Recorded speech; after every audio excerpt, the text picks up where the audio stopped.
सुंदर दिन बीत रहे हैं और एक दिन कृष्ण के मन में आया कि भैया मेरी इतनी पत्नियां हैं, इतनी देवियां हैं, लेकिन उनमें से मैंने सबको क्रोध में देखा, रूठते देखा, मनाते भी देखा, लेकिन केवल एक देवी ऐसी है जिसको कि कभी मैंने क्रोध में देखा ही नहीं। अच्छा, वो देवी कौन सी हो सकती है? कहते हैं कभी कभी जिस बिटिया के पिता बहुत अत्यधिक दहेज दे देते हैं तो वो बिटिया कहती है सुनो, हमारे पिताजी ने इतना दान दहेज किया है और कह के भेजा है पलंग पे चढ़ी चढ़ी बैठी रहना, अब ज्यादा कुछ कहोगे तो सीधे दूसरा रास्ता दिखा देंगे। ये आजकल की बात है। लेकिन सत्यभामा जी की स्थिति क्या है कि उनके पिताजी ने भैया बहुमूल्य मणि दी थी, कुंटलों सोना उगलती थी वो मणि। तो सत्यभामा, बिल्कुल सही नाम बताया कि सत्यभामा जी के भाव सातवें आसमान में इसलिए है क्योंकि इतनी बहुमूल्य चीज हमारे पिताजी ने दी है, तो रूठने में सबसे नंबर 1 पे है। और कृष्ण ने सबसे ज्यादा अधिक बार इन्हीं देवी जी को मनाया, लेकिन केवल एक देवी जी हैं रुक्मिणी मैया, जिन्होंने कभी भी कृष्ण को मनाने वाला अवसर ही नहीं दिया। तो कृष्ण को लगा क्यों ना आज कुछ ऐसी बात कर दी जाए जिससे कि रुक्मिणी को खूब क्रोध आ जाए। आखिर ये रुक्मिणी क्रोध में दिखती कैसी है? जरा देखो तो महल में गए और चुपचाप मौन होकर के आसन पर बैठ गए। रुक्मिणी मैया आई, प्रणाम करी सरकार। प्रभु कहाँ से आ रहे हैं? भगवान कुछ नहीं बोले। सरकार, राज्य में द्वारिका में सब सकुशल तो है? भगवान कुछ नहीं कहते हैं। फिर कहते हैं सरकार आप कुछ बोल नहीं रहे, आप तो मेरी एक ही बात में उत्तर कर देते हैं। क्या हुआ? आज आपकी इस दासी से कहीं कोई गलती हो गई, कहीं कोई भूल हो गई क्या? तब भगवान को जैसे ही मौका मिला, भगवान कहते बस कृष्ण यही अवसर है, बोल दे। क्या बोल रहे हैं सुनिए। भगवान ने कहा रुक्मिणी अरे एक गलती दो तो मैं तुमको बता दूं। अरे आपने तो इतनी गलतियां की हैं, मैं आपको गिनाऊं तो कहां तक गिनाऊं? तो मैया ने कहा प्रभु आप कह रहे हैं मैंने इतनी गलतियां कर डाली, लेकिन मैं सच कहती हूँ कि मुझे अपने द्वारा की गई एक भी गलती का भान नहीं है। अब सरकार यदि आप इतना बता ही रहे हैं तो जरा कृपा करके मेरी कुछ 2-4 गलतियों के बारे में बता दीजिए। तो देखिएगा भगवान गलती क्या बताते हैं। यहाँ पे भी भगवान का वो प्रेम, वो भाव झलक रहा है। भगवान कहते हैं रुक्मिणी तुम्हारे जीवन की सबसे पहली और सबसे बड़ी गलती है कि आपने हमसे विवाह किया। रुक्मिणी मैया मौन होकर सुन रही है। हमसे विवाह किया, चुप है, कुछ नहीं बोल रही है।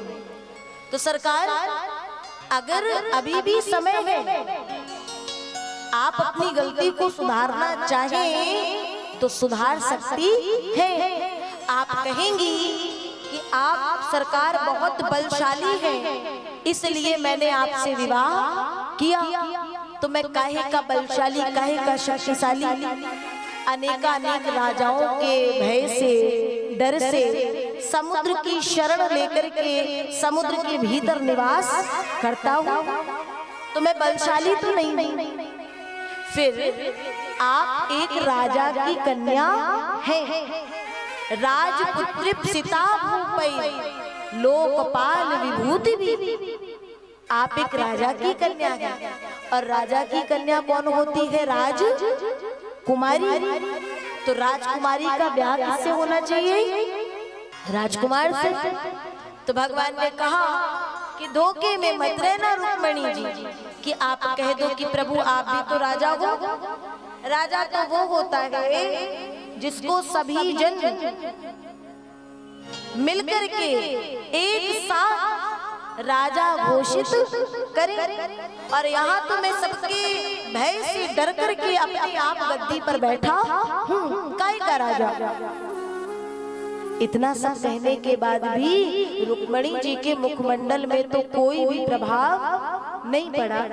तो भगवान ने कहा, रुक्मिणी तुम कहोगी कि आपका भजन बहुत बड़े बड़े संत करते हैं, तो सुनो, जिसके पास में कुछ नहीं होता है वही मेरा भजन करता है। इतनी समस्त गलतियों के बाद अगर अब भी आप चाहो तो समय है, सुधार सकती हो।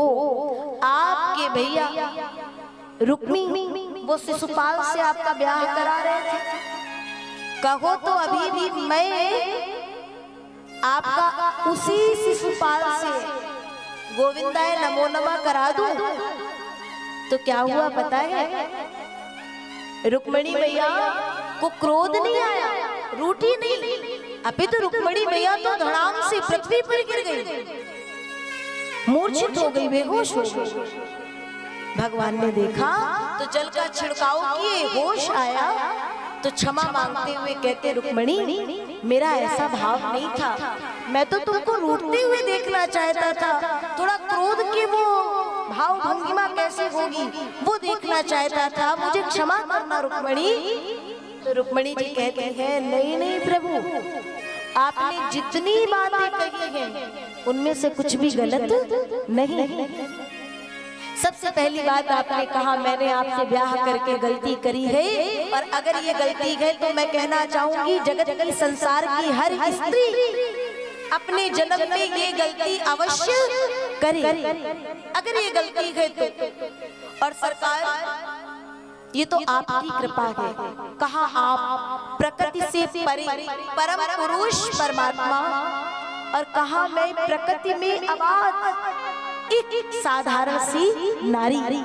ये तो आपने कृपा करके मुझे अपनी पत्नी होने का सौभाग्य प्रदान कर दिया, ये आपका विशेष स्वभाव है। दूसरी बात, आप कहते हो आप समुद्र के भीतर निवास करते हो, तो समुद्र क्या है? समुद्र उपलंघन मात्र आत्मा। आप परमात्मा जीवों के आत्मा रूपी समुद्र में ही निवास करते हैं। फिर आप कहते हैं आपका भजन वो करते जिनके पास कुछ होता नहीं, नहीं, आपका भजन जो करते हैं उनके जीवन की सारी चाहना समाप्त हो जाती है, तभी तो वो आपका भजन कर पाते हैं।